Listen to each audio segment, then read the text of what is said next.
Welcome back to Mini Mayhem. I'm Vox, and this week's episodes of Star vs. the Forces of Evil brought us Out of Business and Kelly's World, which I suppose were fine episodes. I didn't walk away with my mind blown, but they still have a lot to talk about. So today we're going to run through all the Easter eggs, references, nods within these episodes. So of course, spoiler warning, if you haven't watched them yet, click off now, go watch them, then come back. Alright, so Out of Business. The ransogram monster from the episode of the same name returns, revealing she occasionally delivers mail. This adds on to the idea that Season 4 is telling one grand story split into 21 half hours as opposed to episodic stories being tied together, if that makes sense. Continuity is going to be at an all-time high as much as possible this season. Star and Marco learn Quest Buy is closing and throwing an out-of-business sale, spelled S-A-Y-L-E, not S-A-L-E. The end of Quest Buy, in a way, represents the end of the series, giving a similar message that the Bounce Lounge did in Season 2. Things coming to an end is a part of life. It's inevitable, even in the smallest things, such as convenience retail stores, that we can take for granted. We feel as if we're going to have them forever.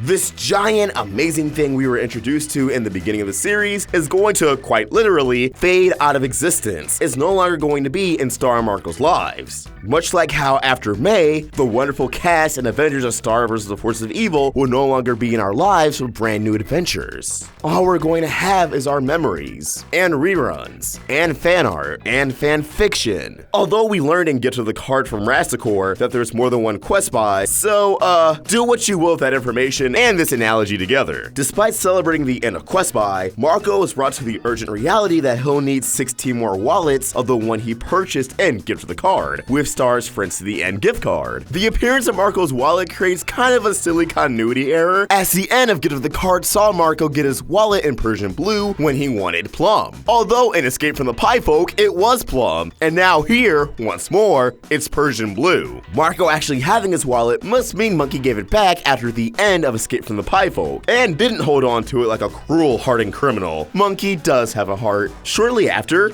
Jana appears out of nowhere with absolutely no explanation, and actually steals the wallet straight from Marco's hands. Kind of a nod to how she immediately stole and broke into Marco's wallet and Get to the Card. Here's a neat detail: the portal to Quest Buy is shaped like a shield, reflecting the actual branding of Quest Buy itself. While we're adding on to Season 4 having as many callbacks and continuity as possible, this overly crowded Quest Buy sale features many recurring characters from past episodes of the series, from miscellaneous monsters, MEWMANs, those who served Muni's castle in some capacity, Johnny Blowhole, Talon, one of the demon sis from Tom's Demonsism, and many more. It's truly a full house. Also, a handful of these characters straight up violates a sloth clerk beyond belief, leaving nothing but a skeleton behind. A lot of Season 4 has thrown standards and practices out of the window, incorporating more slapstick and improbable actions kids should probably never attempt, such as eating rocks, creating bomb pies, and a lot of straightforward violence. What's anyone going to do at this point? Cancel them? The show's already ending,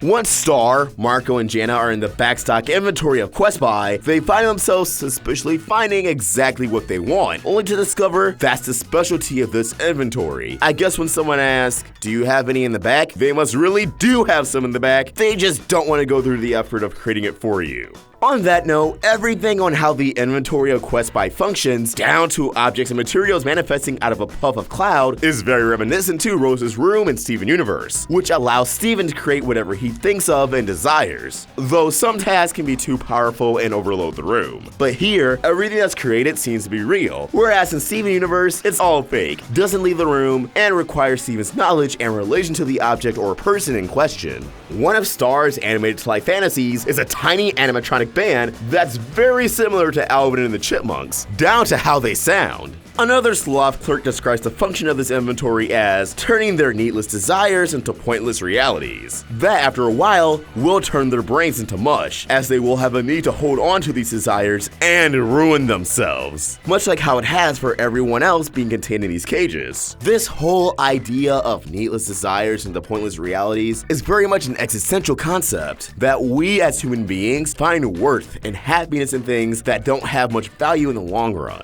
things that don't determine the course of our lives, such as materialistic items. Ultimately, our time on the planet is finite, and the chances of being remembered as someone noteworthy is slim. So, does any of this really matter? Sorry, I didn't mean to get all depressing. That was just my takeaway of the scene. Actually, this episode ends on a rather weird and abrupt note for Star, that in a lot of ways invalidate this episode from my perspective. Star pretty much tells the clerk they don't need any of this stuff, and then they walk out, and Quest By vanishes from existence. It just feels like, at the end of the day, this episode was kind of meaningless. What did it really contribute? It won't have much value in the long run. It won't determine the course of the show. Ultimately, Star vs. the Force of Evil's time on this planet is finite, and the chances of it being remembered as something noteworthy is, hey, wait a minute! Alright, before I start questioning the existence of soap, let's move on to Kelly's world. This episode follows up on Kelly's invitation for Marco to come over to her place in one of the previous set of episodes, The Ponyhead Show, so they can cook his father's recipe for tortas. A line that got some shippers very excited, and for good reason. This takes us to Kelly's home dimension for the very first time, Woolandia, which I can only describe as Furbies meet Monster House. Marco's line, one small step for Marco, and I'm not sure what I'm stepping on, serves as a rather obvious nod to Neil Armstrong's famous quote, one small step for man, one giant leap for mankind, when Armstrong first made direct physical contact with the moon, while also foreshadowing the nature of Kelly's world, where apparently houses can be the bodies of moms. After a rather intimidating greeting by Kelly's father, we learn the name of her species, Woolettes, which I suppose we know what the texture of Kelly's hair may feel like now? Oh, that's weird. Kelly reveals that she's been super bummed out and very isolated since the events of Conquer, to which Marco assumes is related to Tad's death. If you recall, within all the chaos in that season finale, Tad took a dangerous hit in the midst of the Magnificent Seven's battle against Meteora Butterfly. Tad believed he was dying, to which Kelly quickly debunked that notion, explaining that Tad won't die because he never goes away. He refuses to let go of Kelly. Apparently, everyone thought that was the end of Tad, because here, Marco tries to console Kelly during a time of grief, only to discover Tad's alive and kicking. He's actually joined a self-help group that's turned him extremely righteous and mellowed out, taking on the job of a nester to house birds. Once again, kind of leaning on the texture of Woolettes. Tad's attitude during his video call to Kelly has to behave closely to his voice actor Greg Sipes, although a bit more exaggerated. Very eco-friendly and committing a lot of time and effort to protect the world and its resources. Though I'm not trying to imply that Tad's cockiness and boastful nature towards Kelly correlates. Whether or not this was intentional is unknown, but I'd like to imagine this was the case. Embarking on the quest to deliver Kelly's soon-to-be overdue library book, Marco, disguised as a Woolette, discovers that goods and services in Woolandia isn't paid with currency, but by fighting, much like their greeting and other various gestures. Various combinations of kicks and punches. Not full-on fisticuffs, but you better enter this world with some literal tough skin. Makes me wonder how they settle actual intense conflicts where people want to throw hands. What is their world star like? Considering one of the defining traits of Marco we've learned from the very first episode was his skill in karate, this makes this world a perfect fit for Marco. Beyond that, it helps paint Kelly as a great, if not perfect match for Marco, sharing a similar passion that's a common, dominant trait for both parties. It's revealed that a consequence for violating rules, such as an overdue library book, is eliminating various amounts of hair from one's body, which gives Kelly priority in returning this book on time. The Woolandian librarian is voiced by Danielle Fishel, known for playing Topanga in Boy Meets World and Disney's sequel series Girl Meets World. She shares those roots with Tom's voice actor, Ryder Strong, who played Sean Hunters on both series. And now this next one is a huge potential Easter egg. When Marco challenges the librarian to a fight for Kelly to save her hair, the librarian remarks, "I've always wanted to fight a MEWMAN." To which Marco clarifies this mistake, but it's interesting she would make this assumption. Of course, we had a theory months back that Marco is indeed MEWMAN, from everything we learned in the Book of Spells, and Marco's role in the story itself, concluding that Marco Jr.'s role in the story would be to reveal Marco's true heritage, Marco Jr. himself possibly sporting cheek marks or some sort of magically inclined distinction.